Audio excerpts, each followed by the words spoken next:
A burst water pipe brings flooding and frustration to parts of West London. Residents show us the damage to their homes, unsure of when they'll be allowed back. The water was just gushing down here like it was like a fast river. So it all came into the house. The entire of our ground floor is just gone. So everything. Thames Water has apologised as thousands are without running water or with low water pressure. Also tonight. We're on board London's latest bus route in South East London, which runs between North Greenwich and Abbey Wood. Plus, remembering a remarkable moment in aviation when Concorde first flew passengers from Heathrow 50 years ago. And it is fun. I just want more people to volunteer because it's needed for the patients.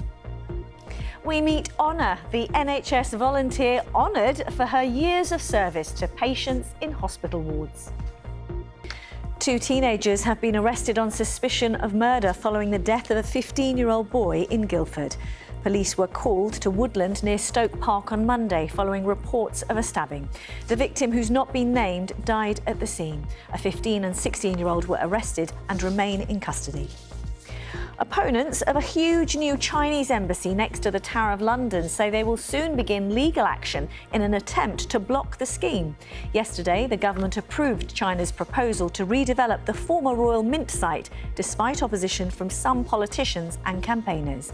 Many residents nearby fear a loss of privacy and disruption caused by protests and eviction.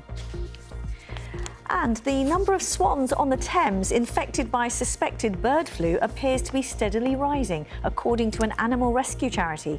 Swan Support believes about 12 have died on the river in Windsor. The charity also said it had seen a further 15 which appeared sick with the untreatable virus. OK, taking a brief look now at more local stories on BBC News. How newborn babies at an NHS trust in Hertfordshire will be screened for 200 rare genetic conditions as part of a pioneering national study. In Dartford, further delays to the reopening of the Orchard Theatre. That's after a type of concrete known as rack was found in its roof. And over in Essex, more than 40 animals, including guinea pigs and rabbits, have been rescued from a fire at a pet shop in Harlow. For more on that and the other stories where you live, just head over to the BBC News app. Local residents say they're seeking a legal challenge after the government approved plans for a vast new Chinese embassy near Tower Bridge, despite criticism from MPs and campaigners that it's a potential security risk. Residents in flats at the Royal Mint Court claim the government's decision could be deemed unlawful if UK officials privately gave China assurances the project would be approved before the planning process was complete. After China's President Xi Jinping asked the Prime Minister Sir Keir Starmer to intervene, the government took control of the planning decision from Tower Hamlets Council last year. Lord Banner has been formally instructed. There will be now some reflection on the best way forward. There may be a pre-action letter. Of course, there has to be a hearing to see whether or not the judicial review will be accepted. But we anticipate that that's going to move pretty quickly. It may even move before the Prime Minister goes to China, but let's see. It's a very detailed planning decision from the planning inspector, and it all has to be pored over.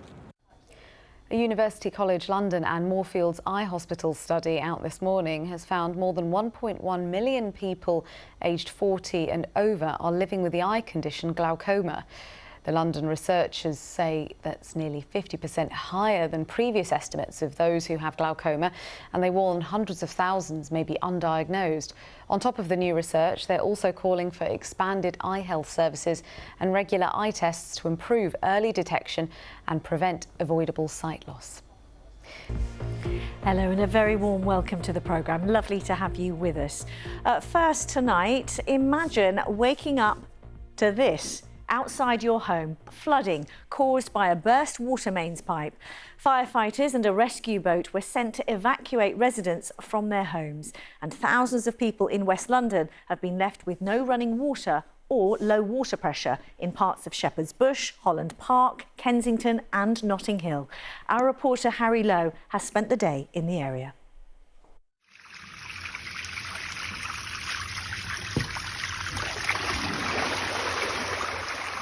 water gushing from homes in the middle of the night. After a large pipe burst, 600 litres a second flowed into places not designed to be underwater. Doors almost shut us out. Our sofa is floating. Julia spent years doing up her home, which is now ruined. Devastated, actually, because just got it to a place where you wanted it to be. It's winter, it's getting nice and cosy. Just had all new windows fitted in the house only last week. And yeah. And it was just like, yeah, not again. Julia's not alone. Along with other residents, Dawn's now staying in a hotel paid for by Kensington and Chelsea Council. About 1:15 a.m, just heard a load of noise outside, and then I got a call from my neighbour, and the water was just gushing down here like it was like a fast river. I feel very sick, honestly. I feel, very stressful and couldn't believe it. This is the second time, it's here we go again, and, they have to do everything again, and everything was done, everything is new. We done everything for Christmas, and look what's happened. And it's not just local residents who've been affected by this. The roads round here remain completely closed. Buses on diversion, and Thames Water has apologised for the disruption that's going to continue for days to come. Well, we are doing our absolute best. You can see we're working around the clock. We've been here since 2 in the morning. Mains burst in the winter. I'm afraid that's just the way it is. And we've seen a huge amount of bursts over the last since the beginning of January, actually. So. Can you understand why customers are telling us they're really, really frustrated this morning? I can absolutely understand it, and my heart goes out to everyone, particularly those poor customers that we've flooded. So absolutely, I completely understand that.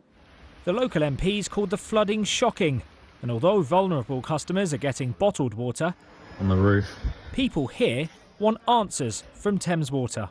Why does this keep happening to us?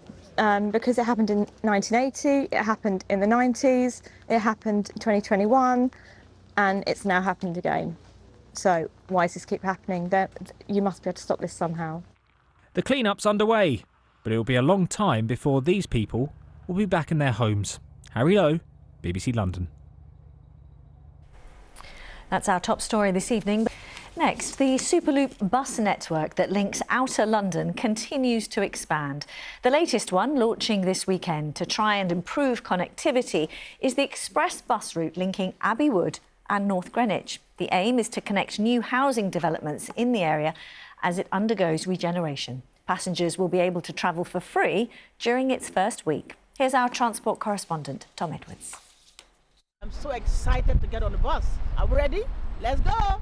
The social media influencer known as the Bus Auntie was out seeing the launch of the latest Superloop service in southeast London, an express service with fewer stops linking North Greenwich and Abbey Wood.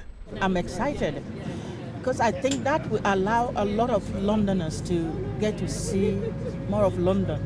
At least sometimes you have to wait for a long time to get on the bus, and some places it's difficult to get to. So the more buses routes they can make available, I think it's absolutely fantastic. Part of this service will link to here, Thamesmead waterfront. Developers want to build thousands of homes. The bus will fill the gap before a DLR extension is built. Well, the good news in relation to Thamesmead is the government's confirmed Thamesmead will be one of the new towns. We also had confirmation from the Chancellor they'll give us support to extend the DLR to go to Thamesmead. We've got interest from the private sector in terms of joint ventures, which is really, really exciting. What this is about is improving public transport for those that already live here, in North Greenwich, in Woolwich, in Thamesmead, going to Abbey Wood, but also giving the developers confidence that there is a demand for better public transport here, more jobs, more homes. SL11 replaces Route 472, and there is some concern that the Superloop doesn't stop at every existing bus stop. TfL says some may have to change buses. There's some concern that it's going to skip out stops and people won't be able to get the bus in certain areas. Well, what do you say to that? Well, this is absolutely going to be a better service for customers. We're having faster journey times through an express limited stop service, which will help people get where they're going quicker. And we know that that's one of the most important things to our customers. There are a very small number of people who you might have to change buses along the way, but actually the vast majority of people are within 400 metres of a bus stop where the Superloop 11 will stop. And so I think that's great for our customers. These Superloop services usually see an increase in bus passengers. SL11 starts on Saturday and the first week is free. Tom Edwards, BBC London.